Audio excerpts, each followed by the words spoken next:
COVID-19 মোকাবিলায় France জুড়ে সব রেস্তোরাঁ, পানশালা, সিনেমা হল বন্ধ করে দিয়েছে দেশটির সরকার। বন্ধ রয়েছে পর্যটন কেন্দ্রগুলো। দেশটিতে একদিনে নতুন করে 12 জনের প্রাণ গেছে। এতে আরও আতঙ্ক বেড়েছে প্রবাসী বাংলাদেশিদের মধ্যে। প্যারিস থেকে বিস্তারিত মোহাম্মদ লুৎফুর রহমান বাবুর রিপোর্টে।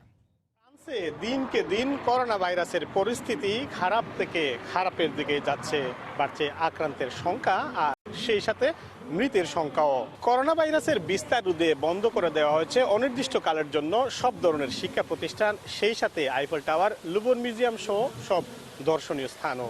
একরকমের আমরা বন্দি জীবন যাপনই করতে আছি বলতে গেলে। ভাইরাসের উপরে আসলে আমার একটা বড় রকমের আতঙ্ক হয়ে গেছে। আমাদের স্কুল বন্ধ হয়েছে, সেজন্য আমরা বাসায় পড়াশোনা করতে আছি।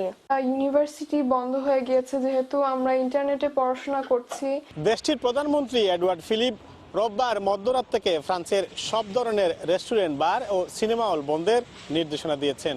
সার্বিক এই পরিস্থিতিতে দেশের নাগরিকের পাশাপাশি ফ্রান্সের প্রবাসী বাংলাদেশিরাও রয়েছেন চরম আতঙ্কের মধ্যে। রেস্টুরেন্ট এবং বার বন্ধের ঘোষণার পরে আমাদের চলাচল অনেকটা সংকীর্ণ হয়ে এসেছে। সুপার মার্কেটে বাসার প্রয়োজনীয় জিনিসপত্র কেনার জন্য গেছিলাম, সেখানে গিয়ে আমি অনেক কিছুই পাইনি যেগুলো আমাদের নিত্য প্রয়োজনীয় জিনিস প্রয়োজন। সময় সংবাদ।